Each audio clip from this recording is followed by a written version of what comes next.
Messieurs et dames, bienvenue dans votre magazine Tir croisé. De quoi devons-nous parler? C'est vrai, nous sommes censés rester autour de l'actualité qui reste dominée depuis un moment autour du dialogue. Les uns veulent plutôt assez que le dialogue s'étienne.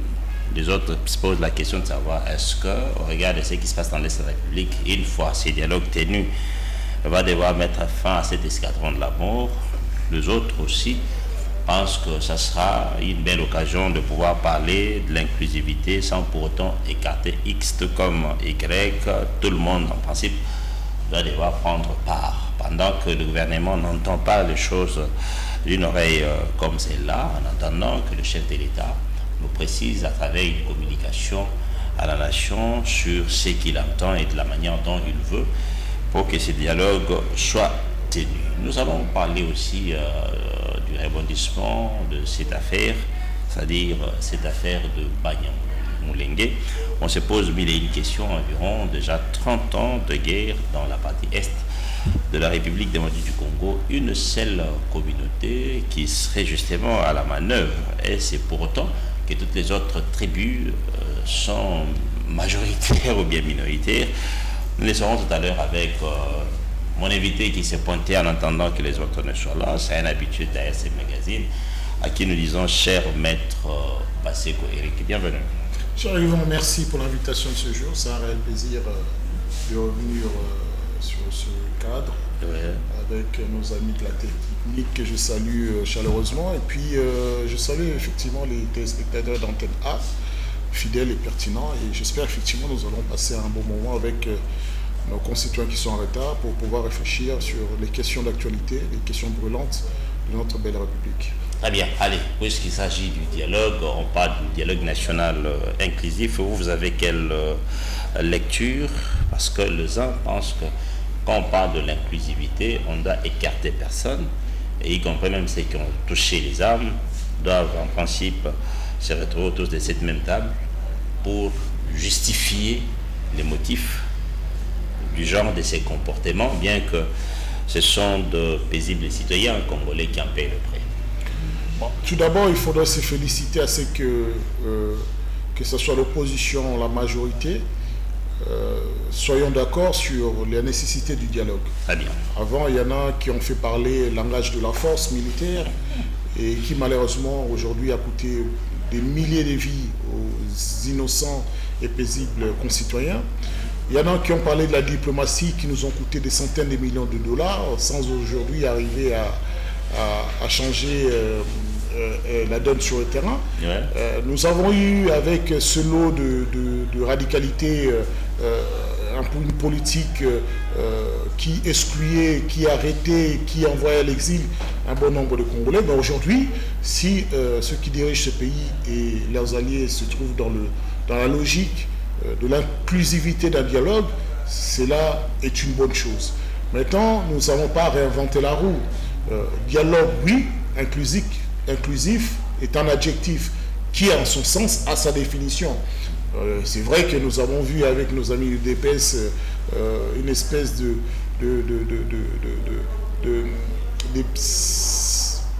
psychopathie dangereuse avec des changements de paradigme. On a vu que la suite était devenue une norme politique, on a vu que les milices étaient une pratique courante, alors que non, ce qui est interdit par la loi est interdit par la loi, que vous soyez du DPS au pouvoir ou vous soyez du PPRD. Donc, in fine, l'inclusivité veut dire toutes les parties prenantes. Toutes les parties prenantes, pas seulement ceux qui ont les armes, mais également ceux qui composent la société. Donc c'est l'inclusivité. Mais ici, l'exergue gagne beaucoup plus mythe sur ceux qui ont pris quand même des armes contre la population. Oui.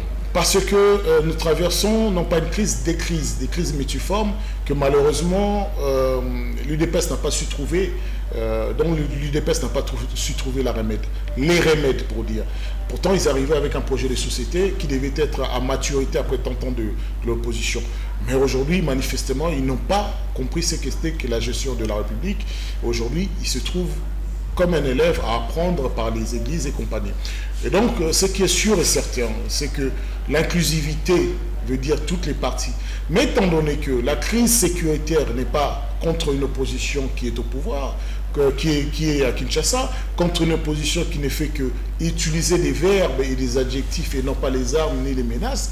Donc, ce n'est pas nous qui menaçons la République. C'est plutôt pour nous, c'est le pouvoir qui menace la République. Comment ça? C'est les pouvoirs qui menacent? Oui, parce que quand le pouvoir décide... Pendant que c'est les pouvoirs qui se battent corps et ongles, bec et ongles plutôt. Quand le pouvoir se permettent de décider de changer la Constitution avec ses milices, ça s'appelle s'attaquer à l'ordre constitutionnel. Donc, est-ce que le pouvoir s'est permis de changer la Constitution pendant que le souverain premier est là, qui va devoir se prononcer si jamais les choses devraient aller dans ce sens-là? Le pouvoir qui va s'exprimer par le référendum. Le pouvoir primaire s'est déjà exprimé et s'exprime en permanence à travers ce qu'on appelle la Constitution de la République.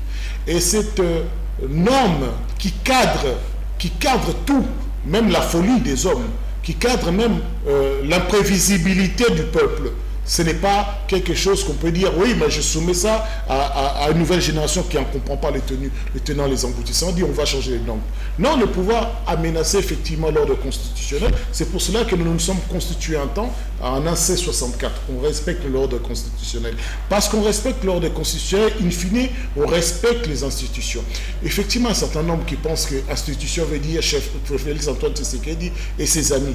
Non, l'institution veut dire le président de la République et les autres institutions reconnues dans la Constitution de la République, que Soumis ne soit pas là, le gouvernement devra exister. Que les autres qui ont décidé d'être à la caisse des résonances de Félix Antoine Tshisekedi ne soient pas. La République doit avancer. Et cette République, elle est pour tous les Congolais. Dans cette instabilité qu'a voulu créer le pouvoir, nous a amené à vouloir dire on ne peut pas faire tout n'importe quoi. Surtout que vous avez en face de nous une instabilité avec vos alliés d'hier.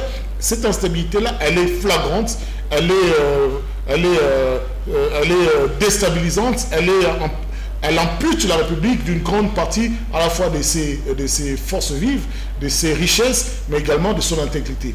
Donc, ce n'est pas nous qui avons tenu les armes. Nous finissons au CNC, des miades pour un oui, pour un non, et nous disparaissons, ou bien nous fuyons à l'exil.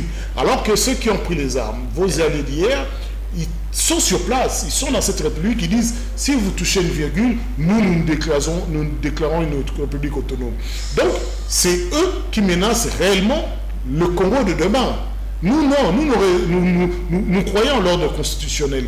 Donc, nous pouvons ne pas nous entendre sur une politique, sur l'interprétation des lois, sur la manière dont on doit apporter le bonheur aux Congolais, sur ce que un État consciencieux et conscient doit faire pour son peuple.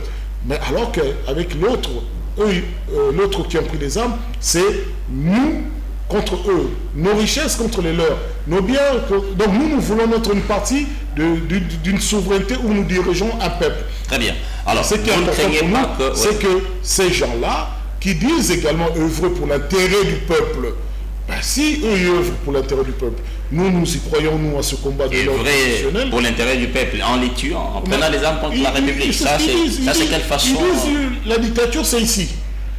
Ils disent qu'effectivement, ici, on a tellement méprisé le peuple qu'on les tue, mais indirectement. Oh là là. Par la non-usage de la promesse électorale, par l'abandon de l'État, parce que l'État ne s'impose pas partout. Quand l'État n'est pas là, c'est le désordre qui s'installe, c'est la loi de la junte qui s'installe. Donc, c'est lui qui en est responsable, c'est l'État selon la Constitution de la République. Il est responsable de la vie des Congolais partout où il se trouve sur le territoire national. Et alors, l'argument avancé de l'autre côté tient aussi, mais il n'y a pas d'innocents, mais nous n'avons tué personne. C'est là que nous sommes dit, avec les prêtres, de dire que nous pouvons nous sacrifier. Mais parce que vous insistez un peu sur l'inclusivité, est-ce que au niveau du dialogue avec l'inclusivité, cela ne serait pas interprété comme étant une prime aux criminels? Je crois que si c'était des criminels qu'on a condamnés ici, l'État devrait être en capacité de faire exécuter ses décisions. Qu'il ait arrêté ces criminels. Si ce n'est que cela. Mais là, ici, il n'est plus question des criminels, c'est des parties prenantes dont le pouvoir de Kinshasa s'assoit déjà avec pour discuter de l'avenir. C'est des parties prenantes avec qui se sont entendus comment organiser les élections. Si vous estimez que non, le pouvoir en place se met autour d'une table avec ceux dont on qualifie des criminels. Alors pourquoi il faut le rappeler à ceux qu'ils viennent encore à une table intercongolaise? Nous n'estimons rien. Le pouvoir s'est déjà mis autour de la table avec les criminels. Et les criminels se sentant lésés par les adjectifs et les qualificatifs, ils ont dit non, il faut nous appeler les parties prenantes. Et le pouvoir légitime a dit oui, je vais dire même à mes communicateurs de vous appeler les parties prenantes. Donc nous sommes que des spectateurs. Mais c'est là où c'est plus dangereux. Parce que ces hommes-là, ils se regardent en chien de France. Ils préservent avant tout leur propre intérêt. Donc, ce qui risque d'être sacrifié sur l'autel des intérêts des particuliers, c'est la République. Et nous faisons partie de cette République. La République de demain, ce n'est pas de Nanga et de Tshisekedi. Ce n'est pas, si je ne suis pas content, je prends les Kivu. Non, la République, ce sont des millions de Congolais qui croient que demain, nous pouvons vivre heureux, en bonne santé, bien vivre, bien se déplacer et vivre dignement dans notre République sans être émigré quelque part. Donc, à partir de là, il nous importe de nous lever, de dire le dialogue que vous faites, ça ne doit pas imposer l'État congolais. Tout et n'importe quoi. Le dialogue que vous faites là ne doit pas imposer le peuple souverain. Tout et n'importe quoi. Parce que Nanga ne détient qu'une partie du peuple. Parce que Félix Tshisekedi, à travers effectivement ses militants, ne détient qu'une partie du peuple. In fine, même nous, l'opposition, nous détenons une partie du peuple.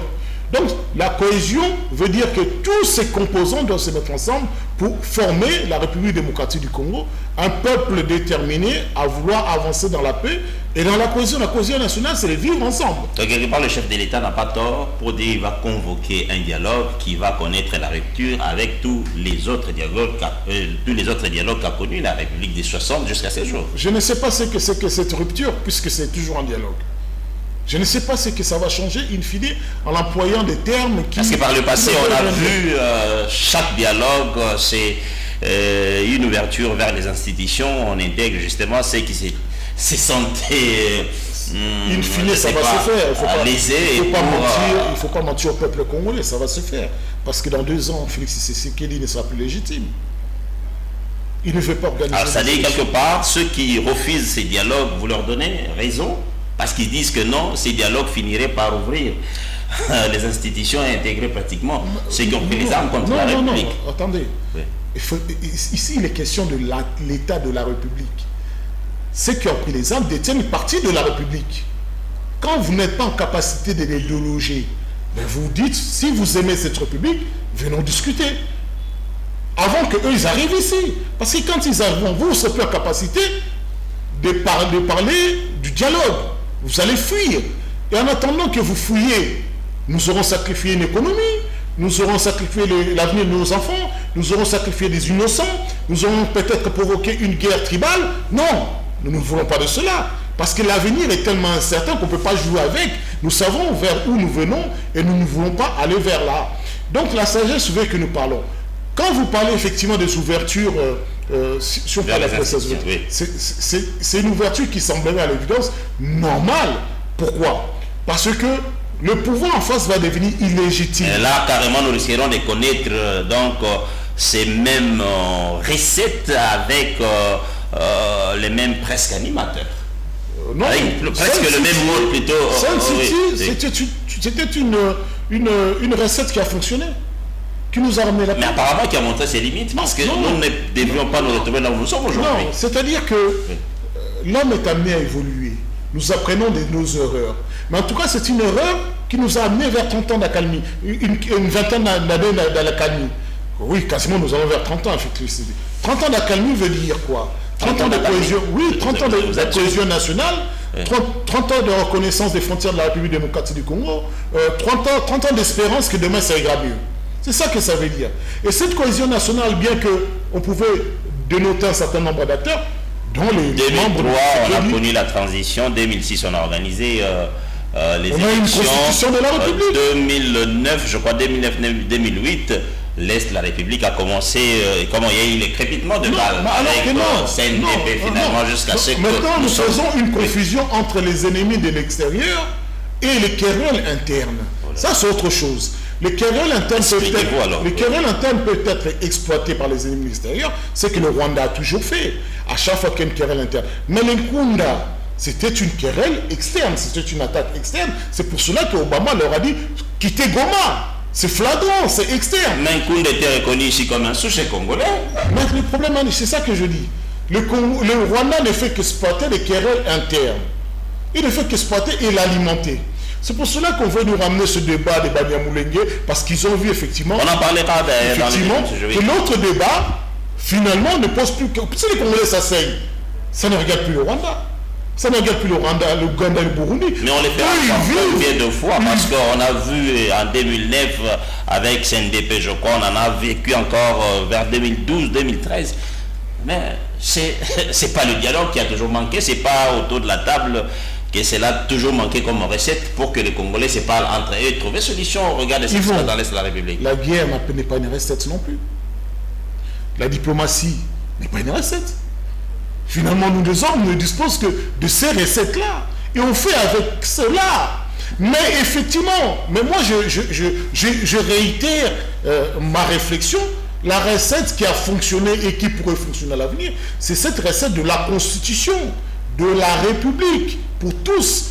Parce que ce qui se passe est contenu dans le préambule de la Constitution. Si le pouvoir en place avait tant soit peu connaissance qui marchait sur les œufs, qui devait quand même respecter un certain nombre de principes, aller vers la calmie, parce que nous venions d'une période trouble et que nous ne devons pas verser dans une période de vengeance, ben aujourd'hui nous n'aurions pas ça. En tout cas, pas à cette échelle. Mais Nanga est parti en rébellion, si je ne me trompe pas, en 2024. Oui, 2023-2024. C'est-à-dire cette question l'ordre constitutionnel ne posait pas problème. L'ordre constitutionnel a posé problème. Parce que Nanga fait partie de ceux qui l'ont trahi. Ils se sont entendus dans les couloirs plutôt que la voix populaire. C'est pour ça que Félix, ne se sentant pas légitime, puisqu'il n'était pas de la volonté populaire, dès son avènement au pouvoir, il ne s'est pas fié aux Congolais. Il n'a pas fait confiance aux Congolais. Parce qu'un pouvoir qui avait la légitimité, qui avait effectivement derrière lui le peuple qui l'aurait voté à travers une élection transparente et libre, ben, il se sera appuyé dessus. Mais pourquoi vous refusez justement ces droits à ces peuples congolais qui croient toujours en Félix comme étant le président de la République? Une partie du peuple. Bon, bien sûr. Une partie du peuple. Mais c'est ça aussi la démocratie, quand on dit une partie, mais c'est la majorité contre la minorité. Non, non, pas cela. Je ne parle pas en cela.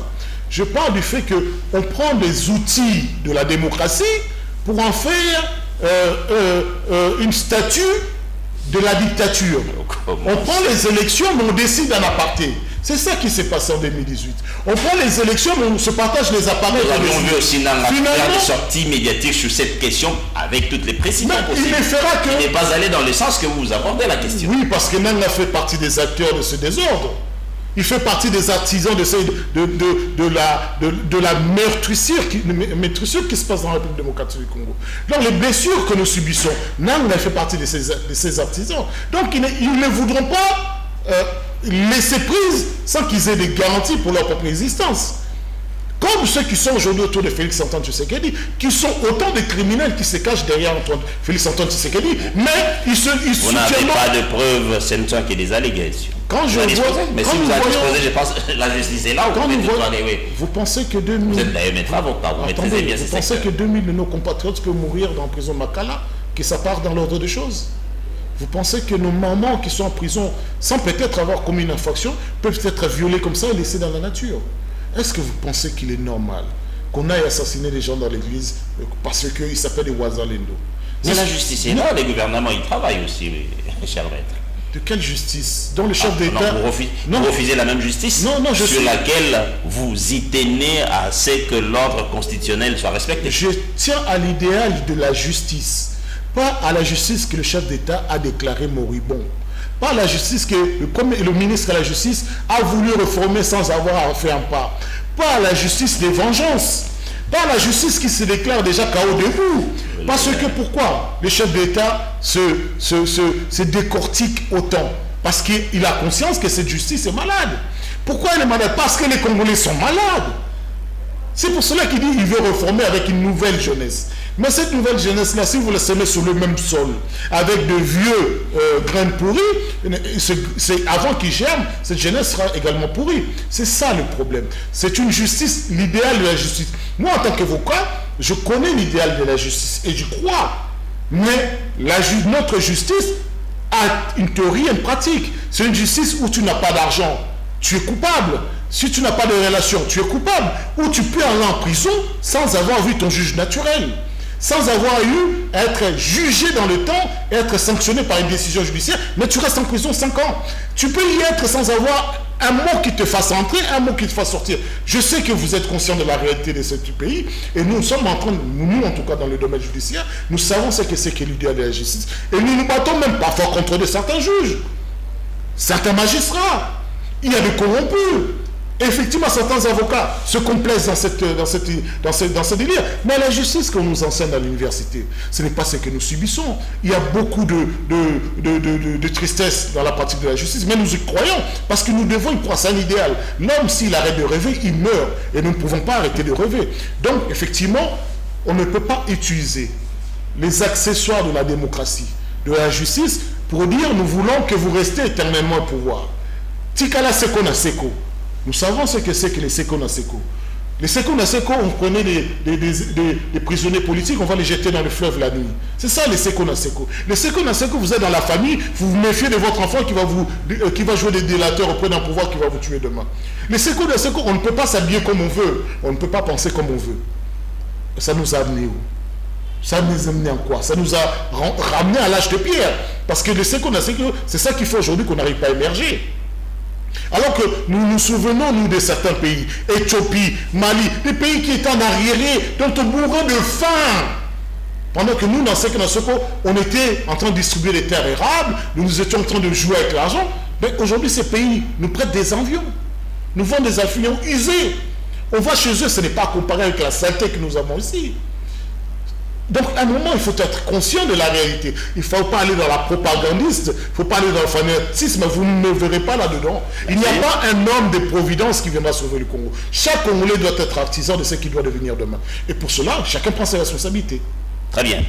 Blanchisserie des affairistes politiques par rapport au dialogue qui est annoncé et que tout le monde attend, et surtout vous qui êtes dans l'opposition, vous faites d'ailleurs une pression au président de la République, pendant que lui-même a montré quand même la bonne foi de vouloir organiser un dialogue auquel tout le monde pourra prendre part. Est-ce que c'est normal de faire quand même pression pendant que cela n'est pas un mode de gestion d'ailleurs politique pour le compte de la République démocratique du Congo? Il y a ce qui est de l'ordre de la coutume, des traditions, de ce que notre identité de Bantou africain dit. Ça, nous ne pouvons pas nous en départir. Nous sommes des Bantous. Donc, l'arbre par l'arbre, la discussion fait partie de la logique quand toutes les solutions n'ont pas abouti. Mais c'est pas pour autant que vous devez faire quand même une pression au président de la République. Chaque jour qui passe, c'est l'incertitude d'une république unie. C'est des Congolais qui meurent. C'est des millions de dollars. Vous avez vu les chiffres qu'a donné Kabouya. C'est des millions de dollars par jour qui disparaissent au lieu d'aider les Congolais à aller à l'école, à apprendre, à créer des emplois. Imaginons que nous avons une jeunesse aujourd'hui qui veut s'engager au service national, qui normalement est pour la bagne, et pour les prisonniers. Une jeunesse qui a étudié dit non, je veux moi m'engager là parce qu'apparemment ils sont bien payés. Apparemment.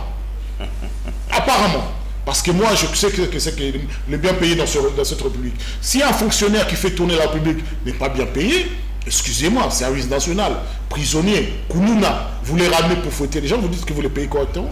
Non, c'est indécent, il faut arrêter. Et je vois ils sont encore toujours dans leur nature des Koulouna, ou bien ils sont passés de Koulouna aux bâtisseurs?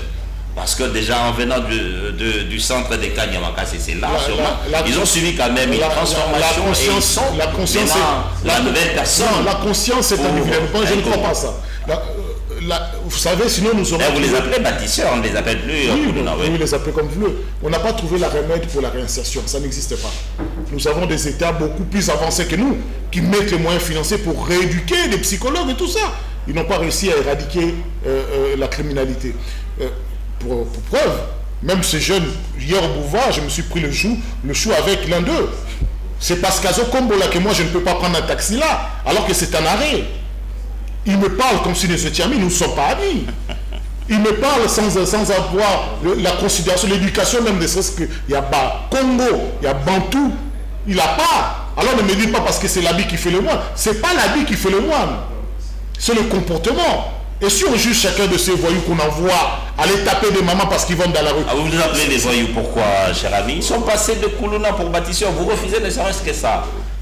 Mais aujourd'hui, si nous pouvons garder des artères un peu c'est que nous devons qualifier des bâtisseurs. Non, ce que nous devons qualifier des bâtisseurs, c'est l'idée d'un service national qui est inventé par Laurent Désiré Kabila. C'est l'idée. C'est-à-dire que on peut faire... Mais il est pérennisé quand même avec l'avènement de Félix. C'est-à-dire quand vous en parlez de manière intuitive personnelle. Vous prenez un ensemble de gens, vous leur donnez plus de qualité qu'ils n'en méritent. Comme si nos professeurs qu'on a vus dans certaines images à l'intérieur, qui sont menottés comme des Koulouna, qui sont frappés comme des voyous, ils n'ont fait pour seul crime que dire payez-nous dignement et décemment. Qui est le Koulouna? Parce que ceux qui sont en uniforme ne veut pas dire qu'ils sont meilleurs que nous. Mettre un uniforme dans le pays démocratique du Congo ne veut pas dire que vous êtes de meilleure conscience. Soyez un meilleur Congolais. Ces gens-là, s'ils ne dépendaient pas d'une autorité militaire, ne feraient pas correctement ce qu'ils font. Quand un citoyen se lève le matin, vous reconnaissez quand même qu'ils font correctement leur travail. C'est-à-dire, nos artères c'est pour cela que je dis, prenez ça ne prenez pas ça de manière autonome, mais de manière structurelle. Oui, de manière structurelle, le service national fonctionne. C'est un appui nécessaire, malheureusement, là où la politique a échoué. Les politiciens ont échoué parce que ce qu'il aurait fallu, c'est créer des emplois. Mais on a été en capacité de créer des emplois. Ça veut dire qu'on n'a pas rémunéré des hommes libres, des jeunes qui ont étudié et qui ont fini leurs études. On ne les a pas rémunérés suffisamment. Mais en conséquence, on dit qu'on peut rémunérer un certain nombre de gens qui ont été condamnés à mort. Et on va les rémunérer soi-disant mieux payés que les professeurs. Il ne faut pas nous prendre pour des imbéciles. Parce que nous savons le budget de ces pays, qui est de 80%, vont dans les mains des politiciens. Vous nous dites qu'avec ces 20%, c'est avec ça que vous construisez les routes. Vous êtes en train de payer des arriérés de salaire des ministères et de certains fonctionnaires depuis 30 ans, 15 ans ne sont pas payés. Mais en même temps, vous les payez à ce montant-là. Si on fait juste un effort de réflexion, on verra que c'est de la communication. Moi, je dis c'est triste qu'une jeunesse qui a terminé ses études dit « je veux au service national », qui en principe n'est pas un enrôlement, c'est un camp d'internement pour la rééducation. Donc quelqu'un, parce qu'il croit qu'ils sont bien payés. Oui, c'est vrai que nous souffrons. Majoritairement, pour vivre dans la condition dans laquelle nous vivons, nous devons être malades. Et peut-être une forme de rééducation psychologique est nécessaire. Mais cela dit, ce n'est pas parce qu'aujourd'hui le service national fonctionne que la politique doit renoncer à devoir créer des emplois pour demain, pour des hommes libres. La politique n'a pas renoncé. Je me souviens de Soumine qui nous a parlé de 6 400 000 emplois. Il en a créé combien? Là, on arrive à la fin de mandat. Il en a créé combien? Vous êtes incapable de me dire même... Attends, peut-être à la fin, on va nous faire... C'est pas la fin. Une politique gouvernementale, c'est pas la fin. C'est à chaque étape. C'est-à-dire même chaque année. Lorsqu'on change on évalue. Il doit s'auto-évaluer. Moi, j'entends souvent parler de s'auto-évaluation. On devrait nous dire aujourd'hui qu'on a créé 6 400 000 emplois, on a créé 2 millions. Incapable, ils vont nous dire où ça. Bon, j'espère que de toute façon, ce message est passé. Les moments venus, on va peut-être mettre au parfum sur le nombre de créations d'emplois, comme cela étant un souhait. Et encore que si nous avions un Premier ministre qui faisait son travail, elle saurait quel est le chef du gouvernement. C'est elle que appartient cette responsabilité de dire au peuple que la politique dont la Constitution m'a chargé, c'est-à-dire vous, le Constitution, m'avez chargé pour la nation, je vous rencontre régulièrement et je vous considère. Mais on a vu qu'ils ont tué des emplois. Attention, c'est ce qui est le plus grave. Les emplois qui étaient même informels, qui faisaient nourrir des familles, sont aujourd'hui tués. Et il n'y a pas eu d'alternative pour créer d'autres emplois. Ça, c'est une réalité. Il n'y a pas ici de théorie. C'est une réalité. Je n'ai pas vu qu'on a créé un marché qui serait plus rentable pour les Congolais que pour ceux qui dirigent. Je n'ai pas vu qu'on a créé des espaces ou bien on a fait venir la marchandise qui serait plus intéressant pour le Congolais lambda dans les moments qu'on est en train de chasser qui vont dans la rue. Quelle est l'alternative qui leur est proposée? Mais par contre, ils ont un manque à gagner. Beaucoup se sont fait... C'est devenu un chida même pour certains policiers. Ils prennent les biens, on paie 150 000. Ou bien parfois, regardez-moi mon cotonnet à Lati. Donc, vous voyez que ce n'est pas l'esprit républicain qui est derrière, mais juste un semblant d'ordre. Le semblant d'ordre, comme on a vu au début, comme nous essayons de voir à la fin. Mais la vérité, c'est que nous ne pouvons pas nous nourrir des mirages. Donc il faut des chiffres. Très bien. Allez, le dialogue, comme je l'ai dit, on en a évoqué, on en a comment produit autant. Est-ce que ces dialogues ne sera pas pareil aussi aux autres pour que cela soit considéré comme étant une blanchisserie des affairistes politiques? Parce qu'on dit que la politique au Congo, on en a fait de ça maintenant un métier. Pendant qu'en soi, c'est une vocation. Avoir justement, oui. On en fait maintenant non, la politique au Congo, un métier. Non, la politique, c'est les politiciens qui posent problème. Beaucoup aujourd'hui sont même dans l'exercice, dans les postes ministériels, ne connaissent rien de la politique. Ils n'ont pas le bagage intellectuel pour diriger, pour gérer une équipe. Mais on les a choisis par quoi?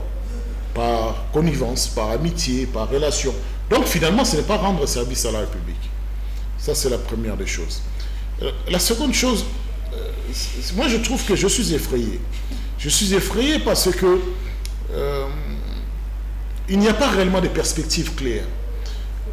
Ce dialogue dont vous êtes en train de parler, si effectivement c'est le chef de l'État... Le dialogue que vous l'opposition, avez réclamé. Non.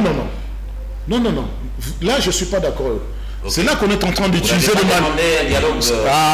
c'est là, mettons, que vous êtes en train d'utiliser de manière malicieuse le mot dialogue. Ce n'est pas de votre fait. Malheureusement, beaucoup qui sont trompés. Lorsque l'opposition parlait de dialogue, Martin Fayoulé a été premier à parler de cette transition de dialogue. Parce que les élections de 2018, toutes prouvaient que c'était manipulé. Donc on dit, revenons dans l'ordre constitutionnel, faisons confiance à notre population, faisons un dialogue pour réhabiliter l'ordre constitutionnel et le respect de la Constitution. Ce n'est pas la même idée. Là, il n'y avait pas la FCM 23. On assiste de nouveau à une déliquescence de l'étroit. Le Bounagada tombe. On dit, cohésion nationale est nécessaire. Vous avez péché, mais nous ne allons pas vous tenir rigueur maintenant.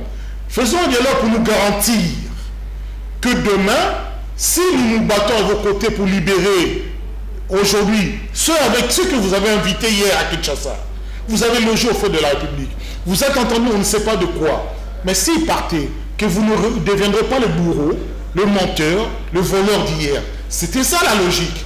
Et que nous allons voir ça selon l'ordre constitutionnel. Non, on est capable avec nos biceps de régler les choses. Vous nous avez vers les élections. Vous dites, attendez, le dialogue est nécessaire. On ne peut pas parler d'une république quand chacun a un appareil à voter chez soi. On ne peut pas parler de la république lorsque un Congolais s'exprime, il se retrouve devant une justice au garde à vous et qu'un service de renseignement arrête les Congolais comme si on arrêtait des rats dans des égouts. Non, les Congolais ont droit de s'exprimer. Un dialogue national est nécessaire parce que l'Est, ça se dégrade et les élections que vous avez faites minent la confiance et l'ordre constitutionnel. Dialogue est nécessaire.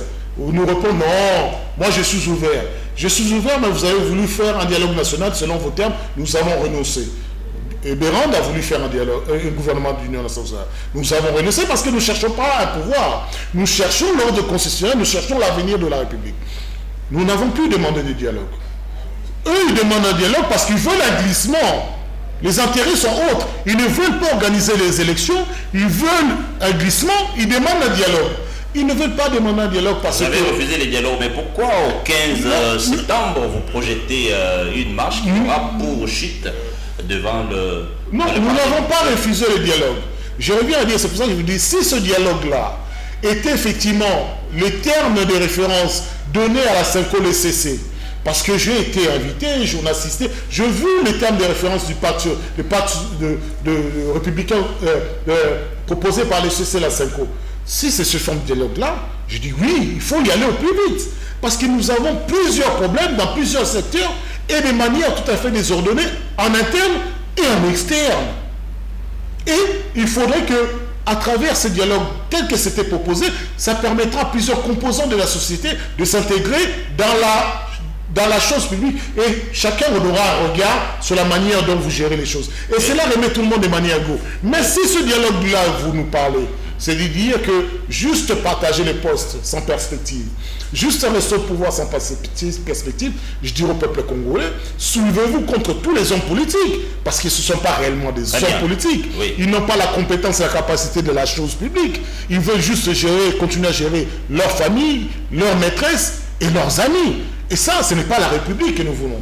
Bon, allons dans la logique qui est la vôtre, parce que vous avez dit que non, si les dialogues doivent aller dans les sens au regard de ce que la 5OSCC pourra proposer, alors quel sera le point fort de cela?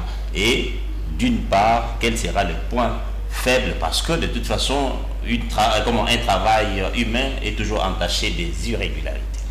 Oui, mais quand vous savez, comme dans toute chose, même dans l'artisanat, plus vous pratiquez, plus vous vous améliorez. Si aujourd'hui on arrive à avoir des écrans plats, oui, c'est parce qu'hier on avait des télévisions turbines. Oui. Vous comprenez? Très bien. Donc ça veut dire que nous avons aujourd'hui la capacité d'avoir une télévision que je peux transporter comme un sacoche. Alors que nous avons connu les télévisions au menu au Bukani Kingo. Donc nous nous améliorons. Je commence à vous dire que les mots que nous vivons aujourd'hui sont déjà contenus dans la Constitution. Maintenant, il y a un aspect que la Constitution n'a pas tenu, c'est l'homme congolais qui pose un problème véritable. Et que à tout homme qui arrive, il pense que lui et sa famille sont arrivés. Ses amis sont arrivés. On a choisi Félix Antoine Tshisekedi pas président, pas Mamamat, pas Nyakero. Vous voyez la confusion. Mais Nyakero aujourd'hui peut décider qui peut être général, qui peut exercer cette fonction. Non, ça ne sont pas des imputations.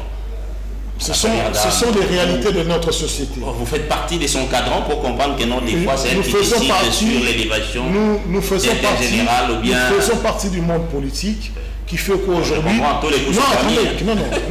qui fait qu'aujourd'hui, rien ne justifie qu'un budget, que l'argent public soit destiné à une fondation privée et qui dit œuvre pour l'intérêt d'un nom, Nyakero, Fondation Nyakero. C'est les désordres de la République. Donc nous savons... Mais la Fondation Nyakero tire ses revenus d'où? Cette fondation tire ses revenus d'où?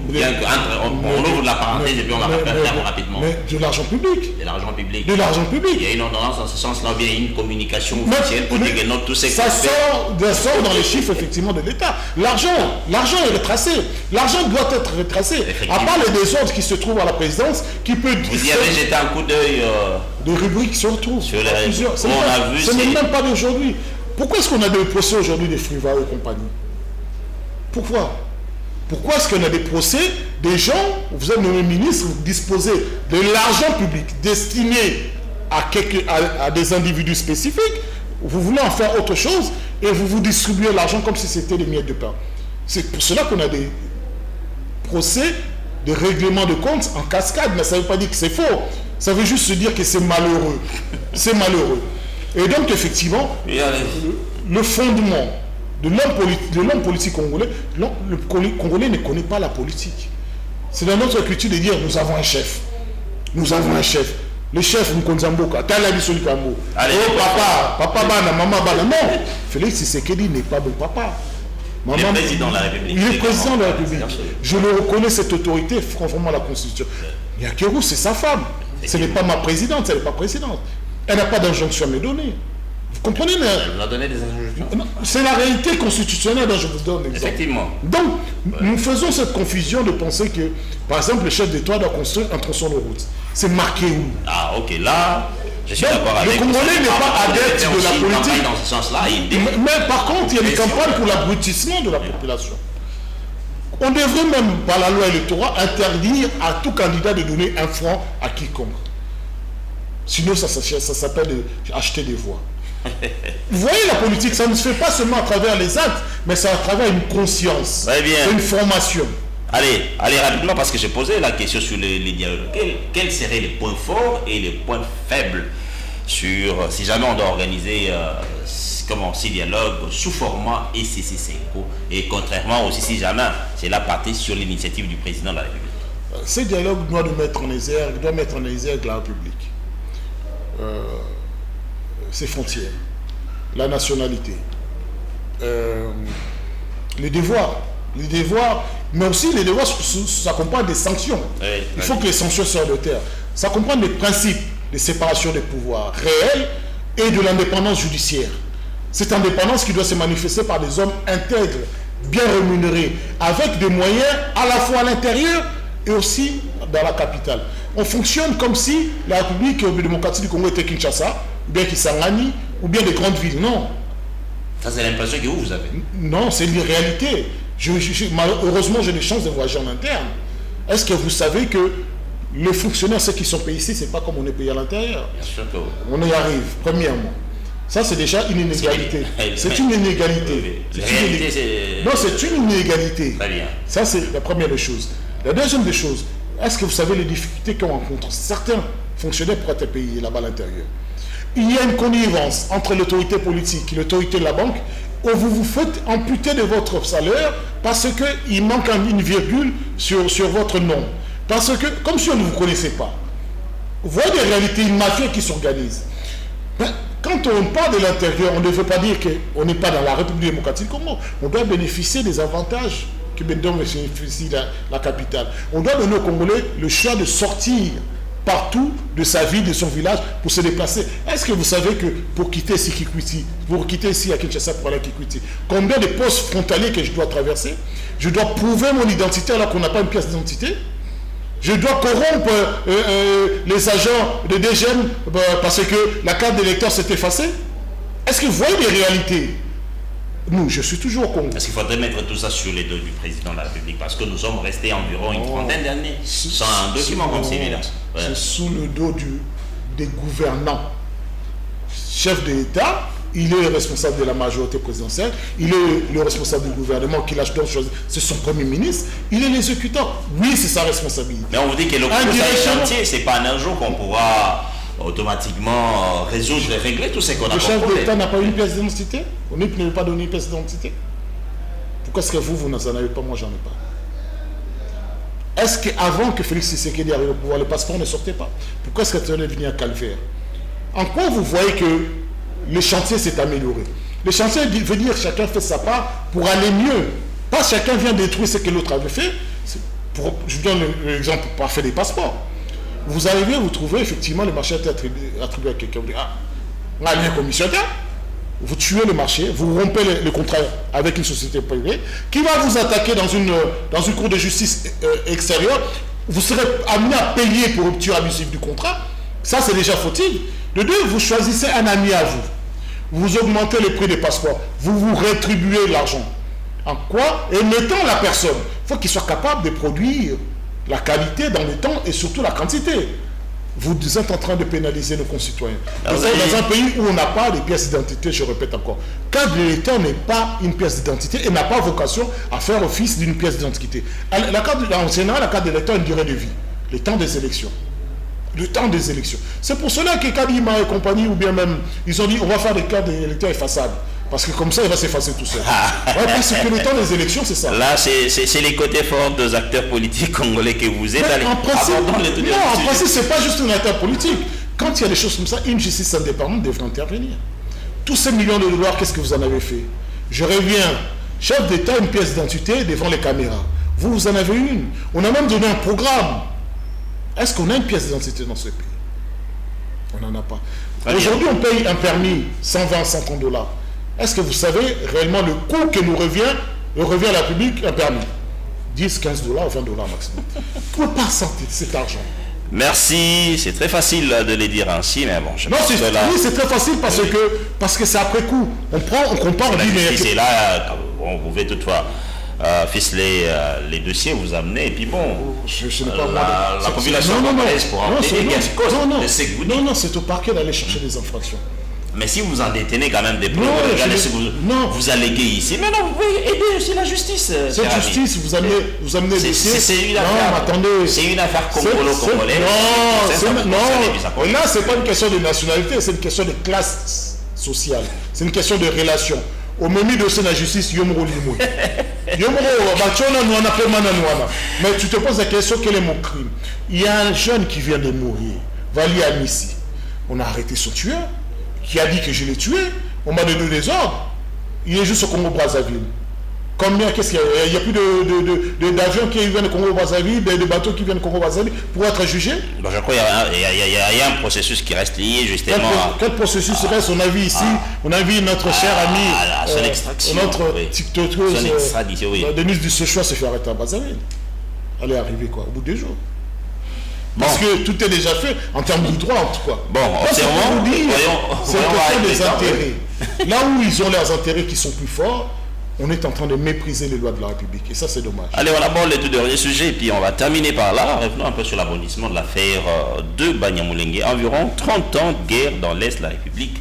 Une seule communauté à la manière. Il s'agit des Banyamulenge. Comme si, ici en RDC, nous n'avons qu'une seule communauté minoritaire, pendant que si je dois regarder, presque toutes les tribus sont minoritaires. Banyamulenge aujourd'hui, hier c'était des Banyarwanda et c'était des Tutsis congolais. Donc nous savons tracer la lignée. C'est un peuple qui est venu du Rwanda, qui s'est installé en République démocratique du Congo. C'est pas parce que vous êtes installé en République démocratique du Congo, vous êtes devenu Congolais. Ça ne se passe pas comme ça. Sinon, le directeur de cabinet de Mobutu, Ibiarimana, n'aurait pas, comment ça s'appelle, Bisengimana, n'aurait pas fait autant de malice pour donner à une communauté entière une nationalité. Alors que, selon les lois de la République, c'est de manière individuelle que vous sollicitez la nationalité congolaise. Il y a effectivement un certain nombre de mécanismes pour devenir congolais. Par l'adoption, vous pouvez tout à fait l'acquisition. Il y a un mode d'accession. On est congolais de naissance, congolais d'origine, ou bien d'acquisition. C'est aussi simple que cela. C'est-à-dire qu'on n'a pas fermé la manière de devenir congolais. Mais pour ouvrir une parenthèse par rapport à cela, puisque je suis toujours dans le sujet, moi je témoigne ma solidarité à Martin Fayulu. Et je crois qu'une chose, il n'a rien dit de mal. Et il ne devrait pas se diviser. Moi je ne suis pas d'accord avec un citoyen qui se dit congolais, qui a été ici dans notre Assemblée nationale, qui dit à un acteur politique de dire ou de ne pas dire telle chose. Non. C'est vous le menacez parce qu'il a dit quelque chose qui touche votre communauté. Non, moi je suis de la communauté nationale. Vous touchez un Congolais qui se soit en Louba, sa tête est là, c'est un Congolais, et lorsque ses droits sont violés, moi en tant qu'avocat, je n'interviens pas de dire osez qu'on réunit avant d'aller le défendre. Non, vous êtes citoyen congolais, vos droits doivent être respectés, et voilà. Donc ce n'est pas un citoyen dont l'acquisition de nationalité congolaise est en soi douteuse de dire à un Congolais de réfléchir ou de ne pas réfléchir sur des questions qui sont d'ordre crucial. Et Martin Fayulu n'a pas besoin de se corriger. Il n'est pas du tout représentant de la République démocratique du Congo, il n'est pas du tout détenteur d'un pouvoir politique, c'est un acteur. Il n'est pas un administrateur ni quoi que ce soit. La parole doit être libre à partir du moment où c'est dans le cadre légal. Donc, ma solidarité, et je ferme la parenthèse. Maintenant, une chose est sûre. Les Banyamulenge, on sait d'emblée que ce ne sont pas des Congolais d'origine.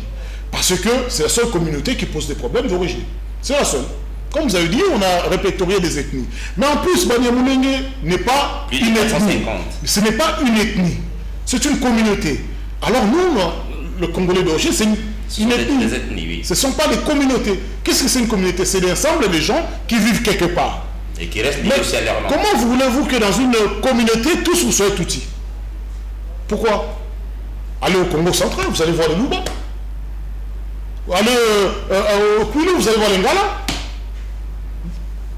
Vous dites, je vais dans une montagne, autonome, en autarcie. Donc, nous représentons en termes de communauté. On s'en fout de la communauté. Les origines, vous êtes Tutsi ou Hutu. Il existe des Congolais Tutsi, des Congolais Hutu. Ça, nous reconnaissons. Mais maintenant, quand vous nous parlez d'une communauté d'origine, ça pose problème. Vous êtes la seule à ne pas être répertoriée et reconnue. Alors, quand vous voulez en plus dire, nous voulons cette nationalité, ou bien nous allons détruire la République, nous sommes en train de vous dire, êtes-vous Congolais? Parce que même dans Nzala, même dans la souffrance, le Congolais ne renie jamais sa patrie. Même dans la souffrance, même si cette République, cet État, ce gouvernement nous fait souffrir, je ne souhaiterais pas la destruction de ma nation. Je ne souhaiterais pas une autonomie de la région.